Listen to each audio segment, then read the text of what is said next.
learn about another voice and culture of Taiwan with We Love Hakka. 现在就让我们一起加入客家风情，大家来讲客家吧。Hey, it's time for Hakka training on ICRT, and we're taking the train to Taoyuan, transferring to Daxi, known for its bean curds right here. But there's more to it. There's some Hakka culture as well, and Leo's going to tell us all about it. 各位听众，今天我们带大家到桃园大溪哦，非常知名的就是他们的豆干啦。那除了豆干之外呢，其实这边有一些客家的历史跟渊源咯。待会儿呢要请 Leo 呢一并来介绍咯。Leo， 谢谢你买这个豆干给我吃啊！来到大溪就要吃不同口味的，不管是不要顾着吃啦，我们要了解大溪的文化，好不好？是，好，请介绍一下。大溪除了这个豆干很有名之外，还有什么很有名？也是吃的吗？豆腐？不是，是什么？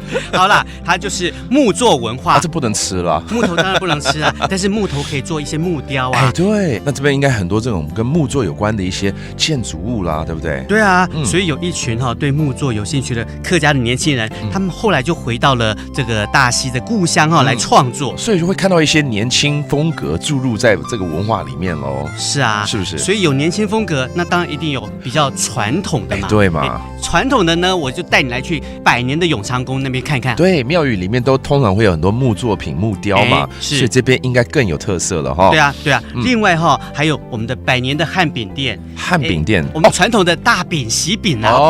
中国汉字的汉饼店，了解。那跟木头哪有关系啊？汉饼它在做的一个过程当中，它需要模子啊，对，那个模子木头的那古老的，搞不好百年历史的，做出来更有味道。我跟你讲，是，太好了。那我们边嗑这包豆干啊，边去逛你说的这些地方，这样可以吧？好，没问题。Alright, let's go. Out with the old and in with the new, right?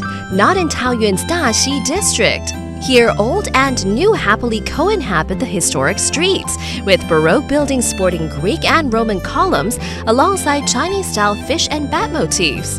The area is known for woodworking, and in recent years, young Hakka people have been flocking back to use a new artisan studio provided by the local Yongchang Temple, where they have been reviving the past through woodwork, pottery, and other crafts. Alright, let's teach you some phrases in Hakka. Leo, 我们吃的这个豆干啊，怎么说？挑夫干。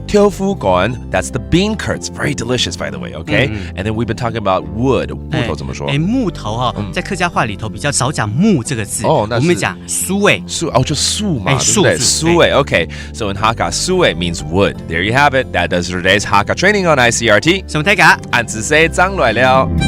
客家风情由客家委员会监制。We Love Hakka has been brought to you by the Hakka Affairs Council.